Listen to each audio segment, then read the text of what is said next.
Bendiciones, hermanos y hermanas de todas partes del mundo. Bienvenidos a otra discusión y, como siempre, una cálida bienvenida para ti, Baruch. Qué bueno verte. Shalom, Cristian, es bueno verte también. Baruch, esto es algo que hemos discutido antes de grabar este video, y es un tema muy importante porque existe mucho engaño, confusión y enseñanzas blasfemas en cuanto a si Yeshua o Jesús fue al infierno luego de la crucifixión y antes de la resurrección.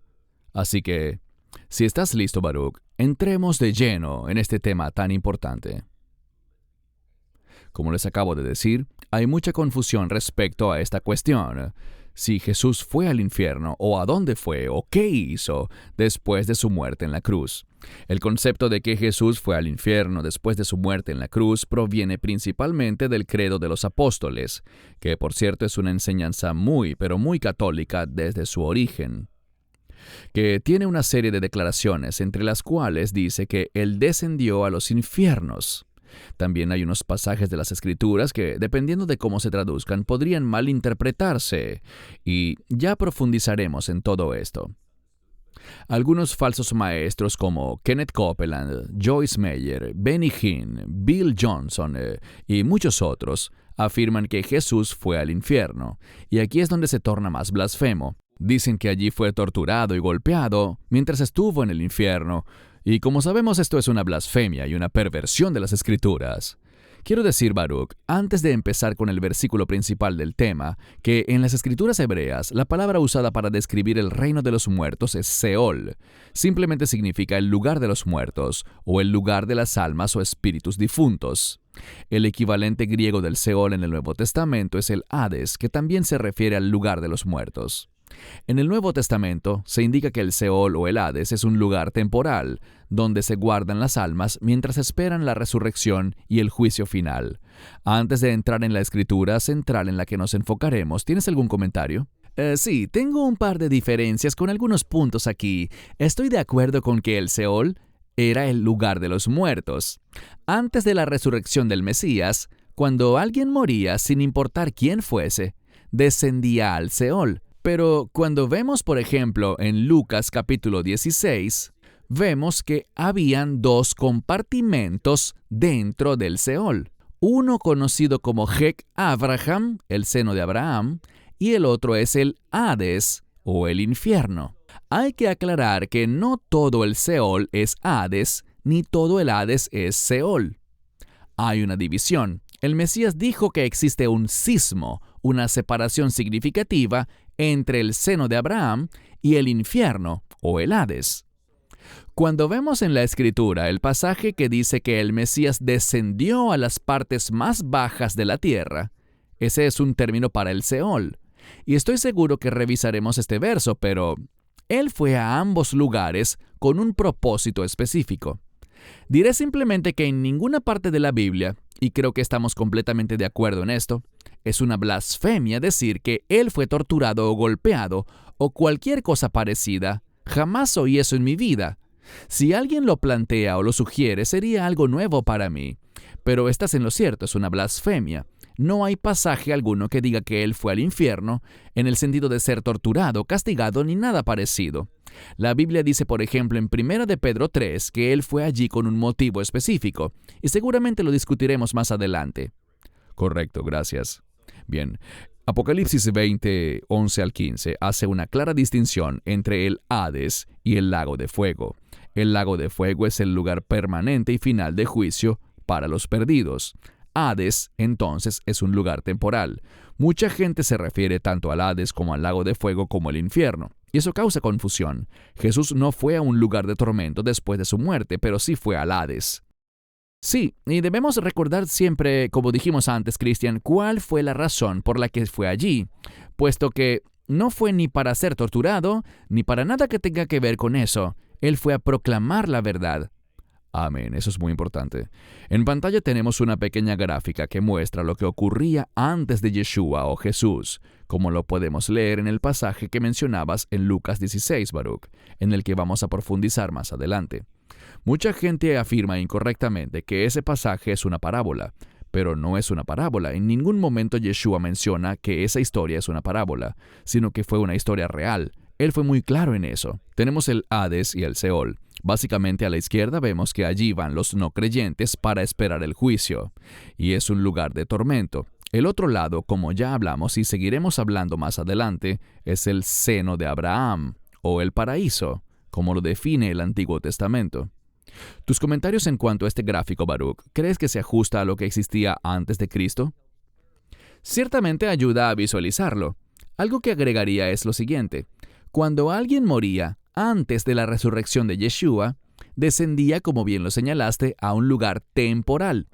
Dependiendo de su fe, si tenían la misma fe de Abraham, quien creía en un Redentor, creía en las promesas de Dios, si tenían una fe como la de Abraham, irían al seno de Abraham.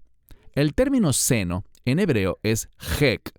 Se refiere al área del pecho, donde se ubica el corazón, y el corazón bíblicamente se refiere a los pensamientos. Como piensa el hombre en su corazón, dice la Escritura. Y allí esperaban por el Redentor. Los que estaban en el Hades, o el infierno, que era un segundo espacio, un compartimento diferente dentro del Seol, caían allí y de una vez empezaba el tormento.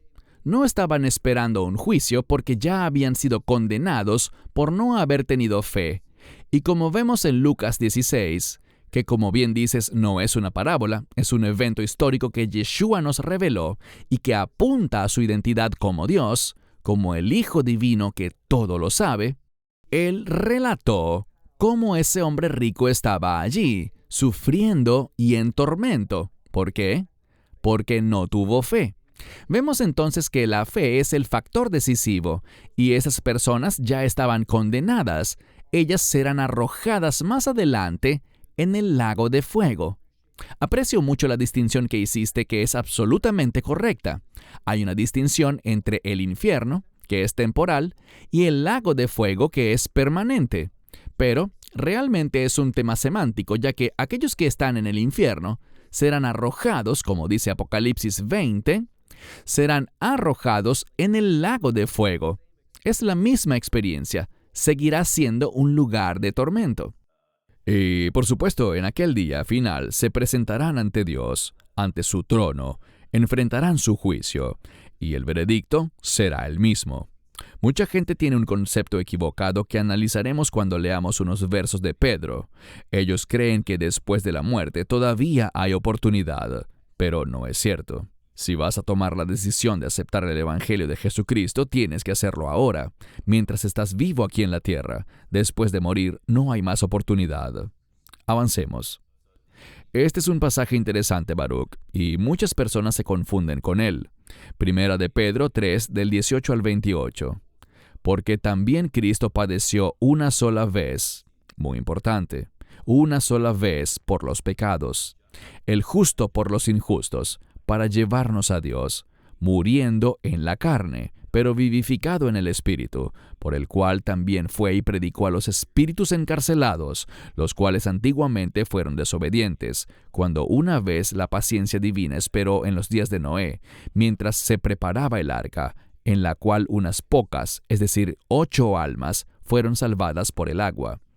Yo creo que esto no habla de un mensaje de redención, sino más bien de una declaración de victoria sobre la muerte, el pecado y Satanás. Me gustaría tu explicación aquí, Baruch, ya que incluso ayer estaba conversando con un querido hermano en Cristo y él me dijo, bueno, la Biblia dice que Jesús fue allí a predicar. Me gustaría que aclararas bien este punto, Baruch. Sí, él no fue allí a predicar en el sentido de evangelizar, sino que fue para declarar. Tenemos que analizar las palabras y el significado de estas palabras en el griego original. El mensaje del versículo indica que él fue a proclamar una realidad a los que tenían fe, a los que estaban en el seno de Abraham, debido a que tenían la misma fe que tuvo Abraham y que por tanto se les contaba por justicia. Él fue allí para proclamarles que Él es el Redentor. Él es aquel a quien ellos esperaban y anhelaban ver. Del mismo modo, fue a proclamarles a los que estaban en el infierno o en el Hades la razón por la que estaban allí y por qué estaban siendo atormentados, ya que rechazaron la fe y no tuvieron la misma fe que tuvo Abraham. No hubo evangelización alguna en el Seol. Como bien señalaste, Cristian, no hay segundas oportunidades. No existe una manera de recibir el Evangelio después de la muerte. La palabra que se usa aquí es proclamación. Creo que dijiste lo mismo, es una declaración de victoria. Él fue allí para declarar que Él es la resurrección y la vida. Y como ellos habían creído en Él, los que estaban en el seno de Abraham, ellos tendrían la victoria eterna. Amén. Creo que es un mensaje oportuno porque se ha venido difundiendo información en el medio secular de Hollywood sobre la nueva película de Mel Gibson que será la secuela de La Pasión de Cristo y que se estrenará en el 2025 aproximadamente. Se dice que la trama se enfocará específicamente en lo que Jesús experimentó desde que murió en la cruz hasta su resurrección. Esperamos y oramos que ellos se apeguen a la perspectiva bíblica y no promuevan estas falsas doctrinas que erradamente enseñan que Jesús fue golpeado y sufrió en el infierno. Es muy importante que para el tiempo que esta película se estrene, porque sé que muchos cristianos ven este tipo de películas, que vuelvan a ver este video porque tenemos que creer lo que dice la Escritura y no lo que dice Hollywood. Continuemos. Veamos algunos versículos clave, no solamente sobre lo que pasó, sino también sobre la victoria y cuándo fue obtenida esta victoria por Yeshua. Efesios 4:8, por eso dice, cuando ascendió a lo alto, llevó cautiva la cautividad y dio regalos a los hombres. Tus comentarios. Aquí tenemos un gran ejemplo. Vimos 1 de Pedro 3, iniciando en el verso 18, cuando él fue y proclamó a los que estaban en prisión. Ese es otro término para el Hades, o el lugar de tormento, de castigo. Él fue a proclamarles por qué estaban allí, pero para los que estaban en el seno de Abraham, dice que Él llevó cautiva la cautividad, es decir, que Él los tomó, y ellos eventualmente, luego de su resurrección, porque Él es preeminente en todo, ellos también resucitaron. Vemos eso, por ejemplo, en Mateo 27. Creo que en el verso 51, donde se menciona este hecho, y dice que dio regalos a los hombres. Ellos recibieron las bendiciones de la fe, recibieron las bendiciones de la fidelidad por sus obras y por cómo su fe les guió a comportarse y proceder. Todo esto nos habla de cómo eventualmente ellos también fueron llevados al cielo, y no al seno de Abraham, porque hoy en día ya no existe el seno de Abraham. Hoy en día podemos decir con seguridad que el Seol y el Hades o el infierno son todos sinónimos, porque cuando Él llevó cautiva la cautividad, vació el Seol. Isaías 5:14 habla sobre la expansión del Seol, indicando que se hizo más amplio. Así que hoy en día ya no existe un Seol para el creyente. Estar ausentes del cuerpo es estar presentes con el Señor. En la actualidad, cuando un creyente muere, se va directo a morar en la presencia de Dios, con su Señor y Salvador, el Mesías Yeshua, en el cielo. Los que rechazan el Evangelio se van al infierno, o al Hades, que es lo mismo que el Seol hoy en día. Repito, el Seol y el Hades son en el presente la misma cosa. Gracias. Salmo 16:10, porque no dejarás mi alma en el Seol, ni permitirás que tu santo vea corrupción. Tus comentarios. Aquí hay un ejemplo perfecto de la promesa que tenemos, y también del hecho de que el Mesías nunca experimentó la corrupción. Él nunca jamás fue torturado, ni golpeado, ni nada parecido tras su muerte. Él conquistó la muerte, y Él no cometió pecado alguno, así que, ¿por qué habría de sufrir de cualquier modo, aparte de lo que sufrió en la cruz? Cuando Él dijo, consumado es, todo sufrimiento terminó. Él simplemente fue al Seol, tanto al seno de Abraham como al Hades, con el fin de proclamar su identidad como Salvador. a demostrar a los perdidos por qué estaban en el Hades y a llevar cautiva la cautividad de los salvos y guiarlos hacia el reino de los cielos. Gracias. Oseas 13:14. Los rescataré del poder del sepulcro, los redimiré de la muerte. Oh muerte, seré tus plagas, oh tumba, seré tu destrucción. La compasión está oculta a mis ojos. Tus comentarios, Baruch. Aquí tenemos un gran ejemplo. La palabra rescate es sinónimo de un pago. Es muy similar a la palabra hebrea pudut, que significa el pago por la redención. Los redimiré de la muerte. Este es un término de victoria. La redención aquí habla del resultado de ese pago, y está diciéndonos simplemente que Él se convirtió en aquel que sufre. Él recibió todo el castigo, de modo que nosotros no lo recibiésemos. Cuando su cuerpo finalmente fue llevado a la muerte, creo que a esto es a lo que se refiere yo seré tu destrucción, queriendo decir que Él sufrió todo eso para que nosotros no tuviésemos que soportar nada de eso en lo absoluto. Muy importante.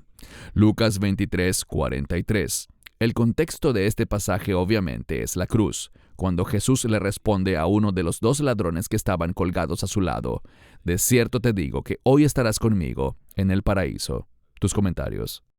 Allí Él le está haciendo la promesa a uno de esos criminales que, según algunos eruditos, estaban convictos por homicidio e insurrección. Pero dejando eso a un lado, tú estarás hoy conmigo en el paraíso. Nos habla del seno de Abraham, otro término para paraíso. Él no está hablándole allí del cielo, pues primero Él tenía que ir al seno de Abraham, este hombre, este ladrón que estaba por morir. Pero al final, gracias a su fe, por haberse vuelto al Mesías Yeshua en fe, Él también recibió esa promesa de reino.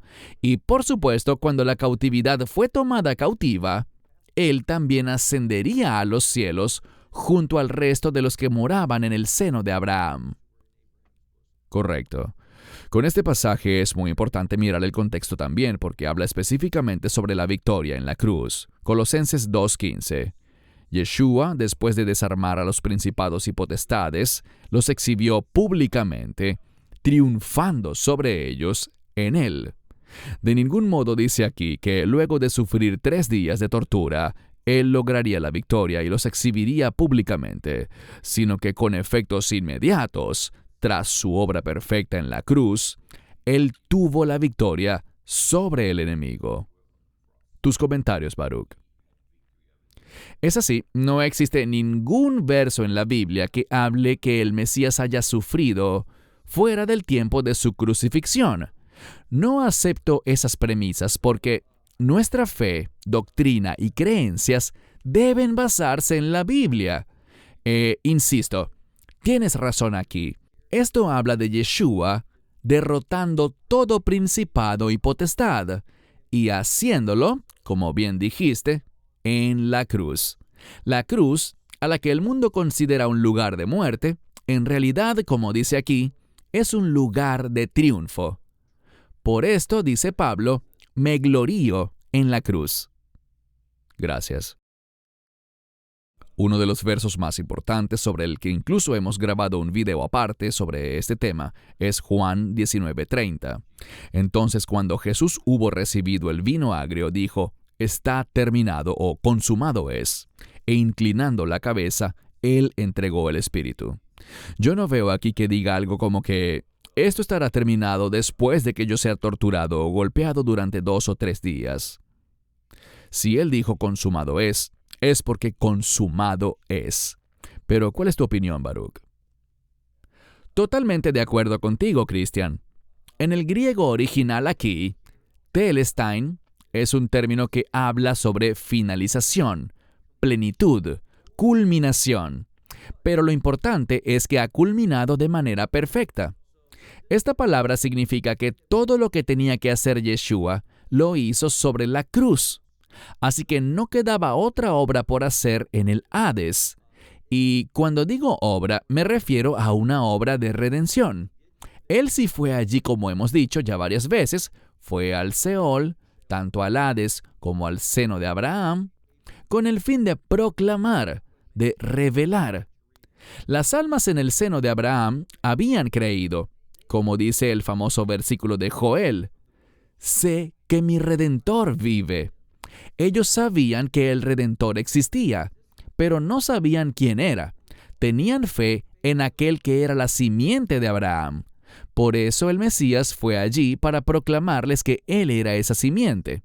Ese es el contexto para su proclamación, pero su obra de redención ya estaba finalizada. Como conclusión, la Biblia da poca información sobre qué hizo exactamente Cristo durante los 3 días entre su muerte y su resurrección. Lo único que sabemos con certeza es que, según las propias palabras de Jesús en la cruz, fue al paraíso. También podemos decir con confianza que, una vez terminada su obra de redención, Jesús no tuvo que sufrir en el infierno. Antes de darte la palabra para tus comentarios finales, diré algo que creo que es importante. Desafiamos a la gente a no aceptar lo que cualquiera les venga a enseñar. El Espíritu Santo es nuestro Maestro y la Biblia es la única que contiene la verdad, por lo que insistimos que todo lo que nosotros digamos deben verificarlo y asegurarse que se alinea con la palabra de Dios. Por favor, tengan todos muchísimo cuidado en cuanto a las enseñanzas que oyen. Dicho esto, Baruch, te doy la palabra para tus comentarios finales. Estoy muy feliz de que podamos servir a un Dios de victoria. Sabemos que el Mesías en la cruz pagó el precio total y lo hizo de manera perfecta, por lo que podemos tener seguridad plena. No tenemos que dudar ni nos tiene que faltar la certeza. Podemos creer y saber que hemos sido redimidos por el cuerpo del Mesías y por la sangre del Mesías. Damos testimonio de esto cuando recibimos la Cena del Señor, también conocida como la comunión. Y esto proclama su victoria. El Mesías no sufrió en el infierno. Él descendió al Seol con el fin de proclamar la victoria, que Él ciertamente es el Redentor, y solo mediante la redención y el mensaje de la redención que conocemos como el Evangelio, las buenas noticias de redención, solo por el Evangelio tenemos la seguridad de nuestra salvación, confiando en Él, dependiendo de Él y sabiendo que Él no solo pagó el precio, sino el haber sido levantado de la muerte por Dios Padre demuestra que Dios mismo recibió esa obra perfecta de redención, de modo que podamos tener esperanza de reino. Amén. Ciertamente no puedo agregar nada más a eso, Baruch. Así que, hermanos y hermanas, espero que si tenían dudas o confusión en estos temas, hayan quedado claros. Gracias por tu tiempo, Baruch, analizando este tema tan importante.